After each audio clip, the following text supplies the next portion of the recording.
بسم اللہ الرحمن الرحیم الحمد للہ رب العالمین والعاقبۃ للمتقین والصلاة والسلام علی اشرف الانبیاء والمرسلین حبیبنا وحبیب رب العالمین وعلى آلہ واصحابہ وازواجہ وذریاتہ وعلى من تبعهم بإحسان إلى يوم الدین اجمعین، خصوصاً على سیدی شباب اہل الجنہ الحسن والحسین. اما بعد فاعوذ باللہ من الشیطان الرجیم. بسم اللہ الرحمن الرحیم. انما يريد الله ليذهب عنكم الرجس اہل البیت ويطهركم تطہیرا. صدق اللہ العظیم. محترم ناظرین و سامعین کرام، عثمانیہ میڈیا آفیشیل کے پلیٹ فارم سے مختلف موضوعات پر عوام الناس کی دینی اور معاشرتی ہر قسم کے رہنمائی کے لیے بیانات کا، تقاریر کا سلسلہ چلتا رہتا ہے. آج جس موضوع کو لے کر ہم آپ کی خدمت میں حاضر ہیں وہ ہے واقعہ کربلا. واقعہ کربلا ایک دردناک واقعہ ہے اسلامی تاریخ کا، جس میں نواسۂ رسول صلی اللہ علیہ وسلم اور جنتی نوجوانوں کے سردار اور خاندان نبوت کے ہونہار فرزند حضرت سیدنا حسین رضی اللہ تعالی عنہ کو دردناک طریقے سے، مظلومانہ طریقے سے ان کو شہید کیا جاتا ہے. آج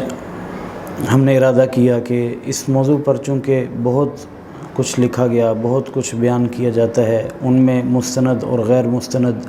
ہر طرح کا چلتا ہے، چونکہ یہ واقعہ اسلامی تاریخ سے تعلق رکھتا ہے، لہذا ہماری آج کی اس گفتگو میں کوشش یہ ہے کہ جو مستند ترین جو ہماری تاریخ ہے، جو سب سے پرانی تاریخ ہمیں میسر تھی، ہم اس سے کچھ اس واقعے پر روشنی ڈالیں، اور پھر آخر میں ہمیں جو اس واقعے کا سبق ملتا ہے جس کو ہم اپنی زندگی میں لاگو کریں، ہم اس کو سمجھنے کی کوشش کریں. تو سب سے پہلے ہم اس چیز کو دیکھتے ہیں کہ یہ جو واقعہ کربلا پیش آیا ہے، تو اس دردناک سانحے کا پس منظر کیا تھا، اس کے اسباب کیا تھے. تو سب سے پہلے یہ یاد رکھیں کہ سیدنا معاویہ رضی اللہ تعالیٰ عنہ کو ان کی عمر کے آخری ایام میں یہ مشورہ دیا گیا کہ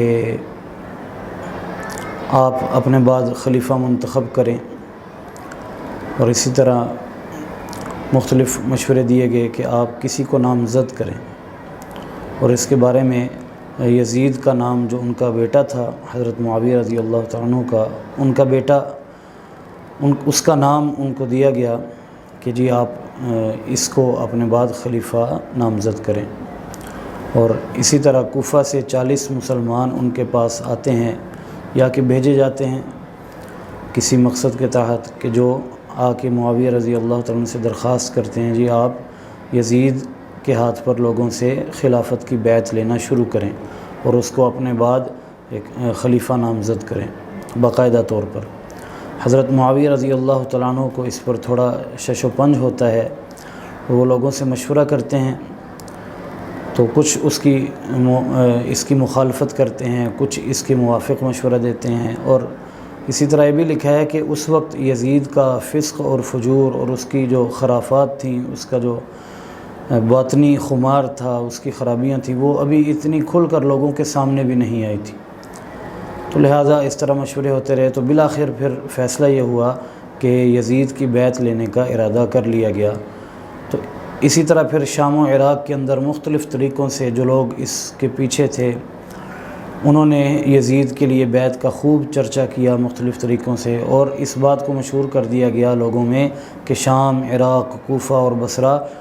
اس کے تمام لوگ یزید کی بیعت پر متفق ہو چکے ہیں. تو اس طرح اس کو خوب مشہور کر دیا گیا، اور ایک عام آدمی کے ذہن میں یہ بات بٹھا دی گئی کہ یزید کو بعد میں خلافت کے لیے نامزد کر دیا گیا ہے، اور اس کی بیعت بہت سارے مسلمان اور یہ جو بڑے بڑے شہر ہیں شام، عراق، کوفہ، بصرہ وغیرہ، یہاں کے بسنے والے سارے اس کی بیعت پر اتفاق کر چکے ہیں۔ تو اب رہی بات اہل حجاز کی، تو اس معاملے میں اہل حجاز کے لوگوں کی، وہاں جو عام مسلمان تھے ان کی نظریں اس وقت اہل بیت اطہار کے افراد پر، اور اسی طرح جو بڑے بڑے مرتبے والے اس وقت صحابہ کرام موجود تھے ان پر ان کی نظریں تھیں کہ یہ حضرات اس معاملے پر کیا کرتے ہیں۔ خاص طور پر حضرت حسین رضی اللہ تعالیٰ عنہ پر لوگوں کی بہت نظریں تھیں کہ ہم ان کے فیصلے کو دیکھنا چاہتے ہیں کہ ادھر ہم کہ اس معاملے میں ان کا رد عمل کیا ہے۔ تو اس میں پھر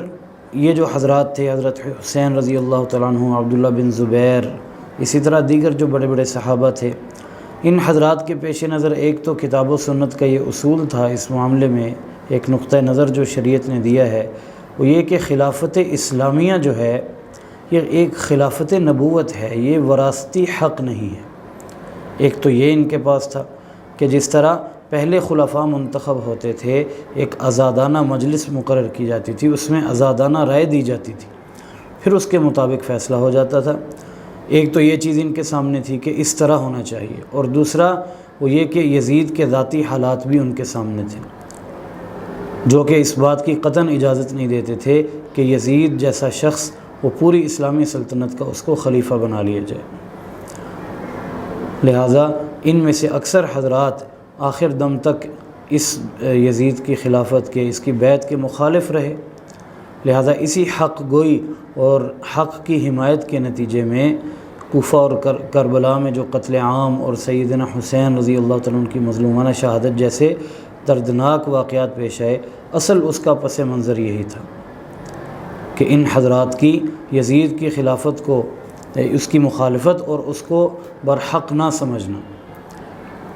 تو کیونکہ ایک مسلمان کی شان ہی یہ ہے، اور پھر مسلمان بھی وہ ہوں کہ جو نبی صلی اللہ علیہ وسلم کے مبارک خون سے ہوں، اور اسی طرح نبی صلی اللہ علیہ وسلم کے جو بڑے بڑے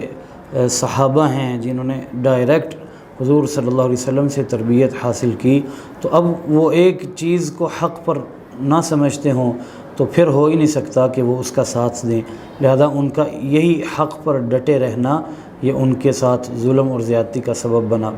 تو یہ آپ کے سامنے جو مختصر سا پس منظر ہم نے سمجھا تاریخ کی مستند کتابوں سے، وہ آپ کے سامنے رکھا ہے کہ اصل ان کا یعنی مطالبہ یہی تھا کہ آپ مجبوراً زبردستی جو ہے ہم آپ سے بیعت لیں گے، آپ اس کو تسلیم کریں، لیکن ایک عام مسلمان کے ایمان کا تقاضا یہ ہے۔ تو پھر وہ حضرات تو ایک امت کے بڑے افراد اور امت کے رہنما تھے، تو وہ کس طرح اس کو قبول کر سکتے تھے؟ تو یہ واقعہ کربلا کا پس منظر تھا، یہ آپ کے سامنے ہم لے آئے۔ باقی انشاءاللہ تعالی مزید اس پر ہم اگلی ویڈیوز میں اگلے مختلف حصے انشاءاللہ اس واقعے کے آپ کے سامنے رکھیں گے۔ اللہ تعالی ہمیں عمل کی توفیق عطا فرمائے۔ وما علینا الا البلاغ المبین۔